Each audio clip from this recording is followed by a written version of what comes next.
So today I wanted to talk about, well, I don't really want to talk about it, but I feel, I guess, culturally pressured to address this whole Donald Trump scenario. It's just like mass hysteria, panic, and it's a really huge cultural phenomenon, and it seems to have seeped in every facet of my relationships with people. And now there's this war between the right and the left.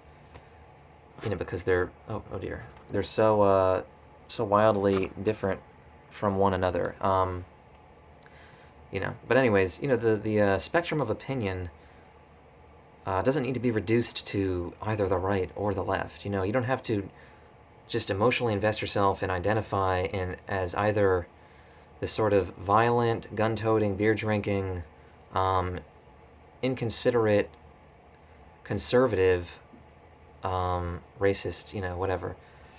And you also don't have to identify with this sort of new variety of delusional that we have, all the way on the left. And where they just campaign for minorities. Everyone else is the devil, and deserves no compassion or empathy. They almost they're just sort of campaigning for hyper idealistic, campaigning for these ideals and sort of a fantasy and that has no basis in reality whatsoever. And they're just totally naive. It's almost as if they're trying to convince themselves and everyone else that maybe violence doesn't have to exist and just sort of sweep it under the rug wherever they can. And obviously just loads of hypocrisy, because they fail to acknowledge all of the luxury, or all of the conquests underlining the luxuries they have, and all of this.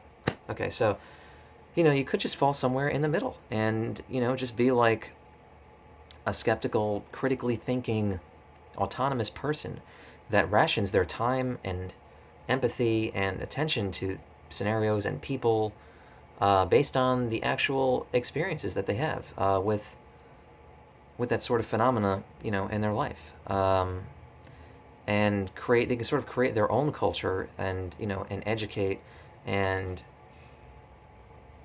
yeah, and devote time and attention to things and people that actually support them in some kind of discernible way, rather than continue to make all these generalizations and stereotypes based on uh, generalizations and I guess stereotypes and the biased news outlets and media outlets or whatever that sort of perpetuate these suggestions and assumptions, because that's all they are.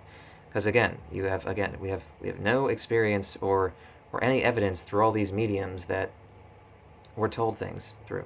So yeah, just think about things. And it's apparently like not as obvious as one might think it is, or it should be. I didn't think I'd have to talk about this sort of stuff, but I don't know. It always just, I don't think it's anything incredible or astonishing to just be a reflective person. But anytime I do talk about this stuff and bring it up, people are always, wow, like that's a good point. I mean, okay, so here I am, I guess.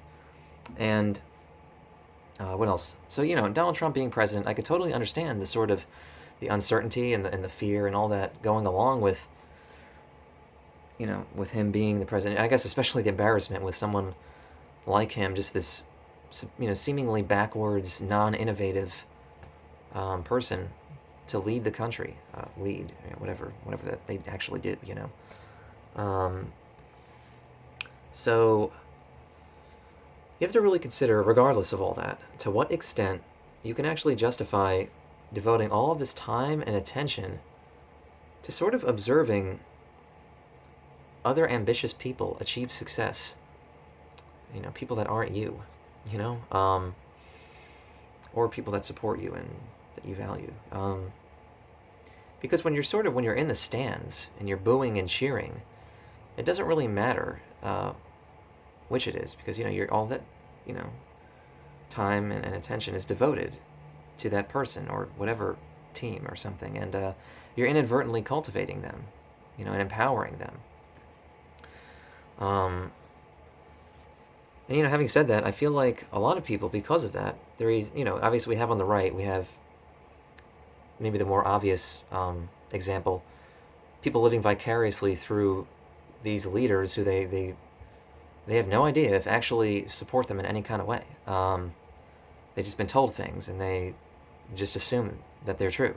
Um, how many of you know Donald Trump personally and have, and have experienced some sort of actual charity from him? Okay, so anyways, and then we have on the left